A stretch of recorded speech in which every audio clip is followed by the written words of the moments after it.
Hi everyone, my name is Rowena Morais, and I'd like to say a special thank you to Nika Fu for offering me this wonderful opportunity to contribute a short video on the topic of resilience.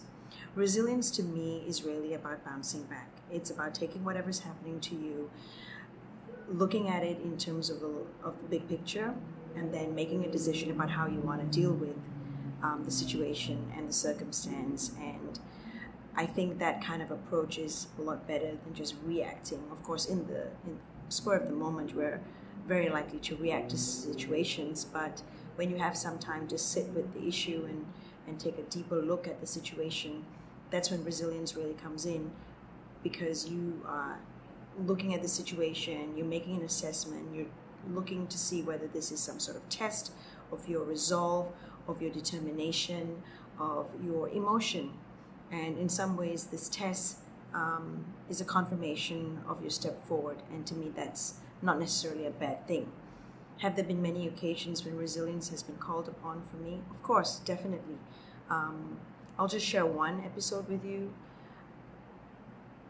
For the greater part of my professional journey, I've spent my time helping others to hone and develop their voice. It has taken years to focus on this area, to help others to come forward, to deal with the insecurities and issues that they face. But this is something that I needed to do for myself, and I was pushing that away. For me when I was looking at this issue, one of the things that I considered was this could go on for years. I could constantly be putting others through this process and getting them to the other side, and I could continue to stay where I was.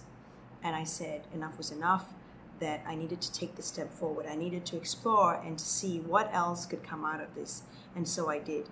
And that called for resilience. And because I understood that this was not going to happen overnight. And I knew that the journey would most likely be hard, because it was a journey that I was putting others through.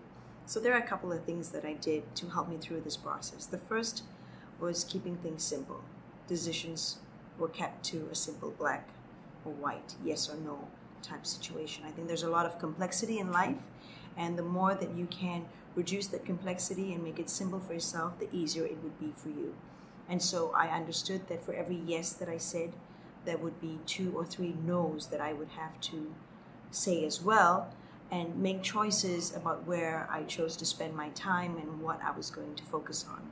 The second thing that I did was I understood that failure was part of the journey. I understood that things were not going to happen overnight, and that there were going to be situations that I was going to be uncomfortable with, and I accepted that that was part of the journey. And I think because I did, every time I fell, I was able to get up and keep trying, keep experimenting and doing something different. And finally, the last thing is I knew I had to do the work. I knew you had to sit down, hunker down, get through the process, put in the hard yards, and that's what I did. And to me, that's what resilience is really about. That you understand that things don't happen overnight. You understand that there is a process that you have to go through to get to a certain point.